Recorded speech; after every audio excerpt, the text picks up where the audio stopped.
Good Yantef. It's an honor to be here with all of you on this holiest of evenings. I'm so grateful to be asked to address you tonight. Thank you to Michelle, Chazan Michelle, for your insight and dedication to this community, and to every single one of you who worked so hard to make these holidays so beautiful.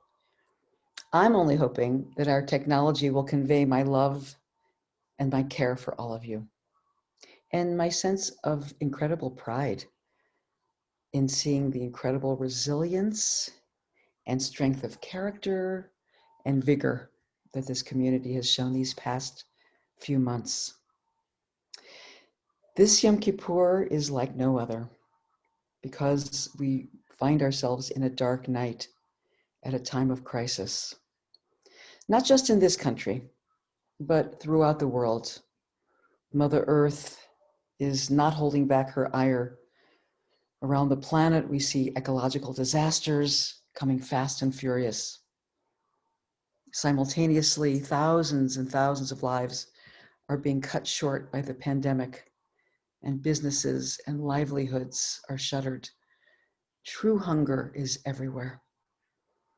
On our own shores, once the mother of exiles, from whose hand glowed the worldwide welcome, who provided shelter for our own tempest-tossed ancestors and so many more, now a sense of degradation and anarchy loom. We find ourselves mourning her, and also an in-the-flesh mother, a champion of women and a bubby to millions. Ruth Bader Ginsburg. We say goodbye to her as we watch closely to what follows in her absence. In Hebrew, the word for crisis is mashber. It means a shattering. And it's truly a time of shattering, a shattering of our illusions, of our innocence, our institutions, and our norms. In conversations this summer with so many, I've heard a pervasive feeling that our culture is too far gone to save, that we're living through the collapse of an empire. You could say that it's the Jewish way to look at what's going on as a story arc that has a foregone and terrible conclusion. As my friend Alicia Jo Rabin says, we Jews are well acquainted with impending doom, and we're well acquainted with totalitarian societies. We're always watching out for the moment when worrisome tips over into better get out now. But someone else that I admire a lot, Lord Jonathan Sacks, Chief Rabbi of Great Britain, challenges this kind of thinking. He tells us, and this is a quote, "Forget the word inevitable. It doesn't exist," he says. "Forget it, delete it. We are coming up to the Jewish holidays now, and listen carefully. We're going to see a prayer which goes on Rosh Hashanah, it is written, and on Yom Kippur, it is sealed." Well, he says, that's the perfect statement of fatalism, isn't it? It's going to be written over the next 10 days, and there's nothing we can do about it. And then precisely 2 minutes later, the entire synagogue erupts with the words, but, penitence and prayer and charity avert the evil decree. Teshuvah, tefillah, and tzedakah, ma'avirin et roa hagzera. He says, nobody ever accepts any verdict as final in Judaism. We completely throw out that concept of inevitability. We believe as Jews in radical transformation. We believe that our acts can literally rewrite our story. Yes, our ancestors lived through many shatterings before this. For 20 centuries and more, Ashkenazic and Mizrahi Jews all over the world walked on tentative ground over the broken glass of Kristallnachts and Farhuds, with violent expulsions, forced conversions, blood libels, and we all know much worse. Friends, alive in our bodies and souls is their cellular memory. Testimony to their survival is our being here tonight, broadcasting our beloved tradition over screens, no less, singing Kol Nidre across the world, feeling even in the midst of this pandemic that we are together, that we are whole, that there is something larger holding us. Many of you know that my work these days and these past years since leaving Neve Kodesh has revolved around healing the intergenerational trauma in our lineage. But what about the intergenerational wisdom and resilience that also grew out of our ancestors' interface with this constant sense of impermanence? What can we learn from our ancestors whose lives were shattered and rebuilt again and again throughout history? We can hark back to so many crisis points in our history for clues, and the choices that were made by so many great souls whose moxie and moral imagination lives on to guide us today in 2020. We could look, for example, to Etty Hillesum, a Dutch woman who barely knew she was Jewish until the Nazis came, but refused her Gentile friend's invitation to hide her and went to Auschwitz to die.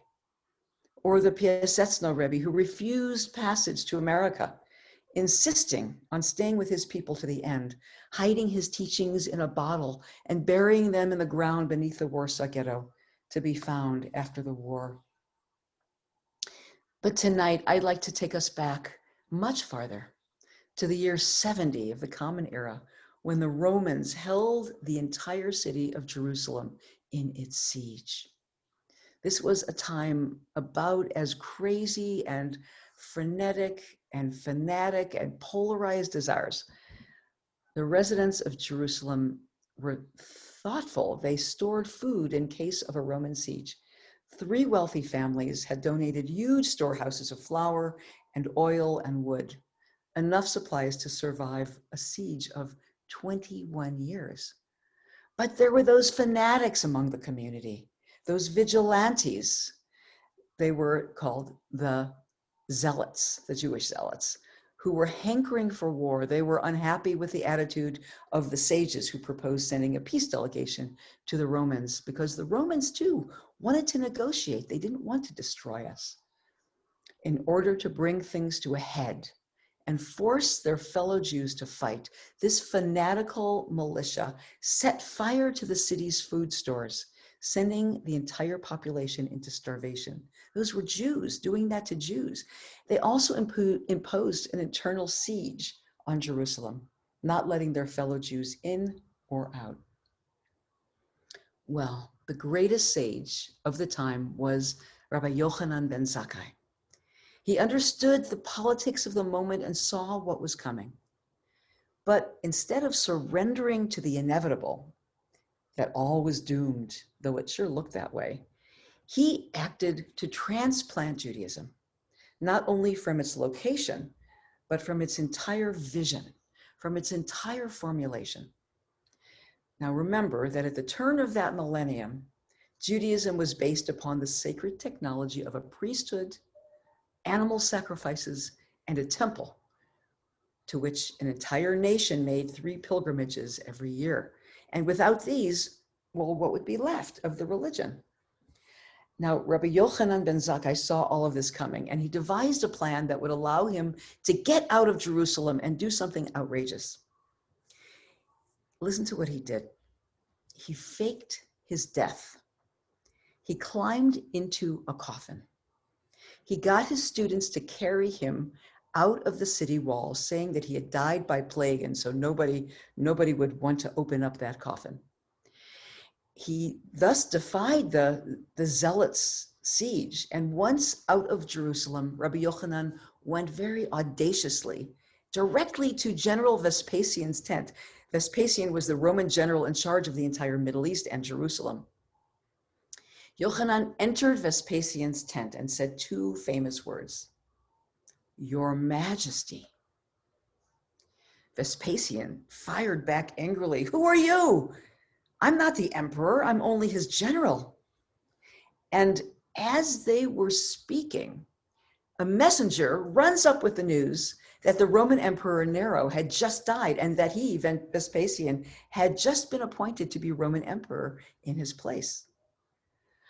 Well, Vespasian was so shaken by this news and by Yochanan's prophetic words, Your Majesty, that he saw Rabbi Yochanan as the sage that he was, and he offered to grant Yochanan anything he wanted as a reward. He didn't have to think long. Yochanan said the famous words, give me Yavna and her sages. Tainli Yavna ubaneha. Let me transport my people out of Jerusalem to the town of Yavna. In other words, let me reinvent Judaism from the brick and mortar reality of a temple-centered Judaism into the portable diaspora-ready religion that we know it became in later centuries. Yochanan was saying, grant us a fresh start. Grant us a new way of being. Let us reinvent ourselves. Let us revision ourselves. And Judaism went through a major paradigm shift, a necessary reinvention, and as we all know, it survived. On this Yom Kippur 2020, we too are asking for a fresh start, a new way of being. Not only for ourselves, not only for our religion, but for the entire world. One of the main themes of these holidays is death. Especially on Yom Kippur, we dress in white for purity's sake, mostly, but mostly it is to remind us of the white shrouds that will wrap our bodies one day. And we avoid food and drink, and we avoid other bodily pleasures because we want to imagine a time. We want to actually to practice a time in which we will no longer have a body. On this fateful day, we are asked to confront our mortality, to die before we die, so that when we do die, we know the territory ahead just a little bit better. On Yom Kippur, we do what our ancestor Yochanan did. We smuggle ourselves out of this crazy, frenetic, and polarized world. We simulate our own death, and we name what matters most to us, what must live on, knowing that behind us is an old way of life that's burning. And then we ask, and we ask for it with all of our determination. We stake our lives on it. And with the powers larger than us, we rewrite the story of our fate. In this way, our people have reinvented themselves for centuries. This capacity for reinvention, for prayer as if our lives depended upon it, and working with and in partnership with the great powers, this capacity lies in our DNA. For these holidays, Neve Kodesh and communities all around the world have been absolutely ingenious and working with and around the limitations of the pandemic and creating new ways of conveying beauty and meaning despite it. This has allowed all of us to exhale, to take these holy hours and dream into what's next. What must be re-envisioned in our world? What must change? What we must work toward? What we must pray for? Not only in the Jewish world, but far beyond. This year, our prayers encompass all of creation, all people everywhere, the plight of our mother, the earth, and all of her creatures. Watching the fires tear across her home state this month, the prophetic writer Rebecca Solnit wrote, right now, hope doesn't mean envisioning rosy futures. It means knowing that the worst case scenarios are not inevitable. And every day we are choosing what direction we head in. Worst case scenarios, my friend, are not inevitable. Forget the word inevitable, Rabbi Sachs tells us. We are choosing our fate right now as we speak, through our actions, through our prayers, through the caring and the yearning and the tears, and also the kindness and the foresight that we embody.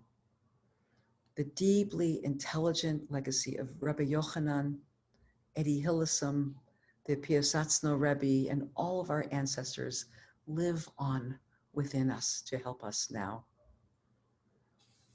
I leave you now to your evening prayers with my heartfelt blessings. I share with you, I'm with you. I bless all of us for a year of wisdom and action and courage ahead. Good Yantif.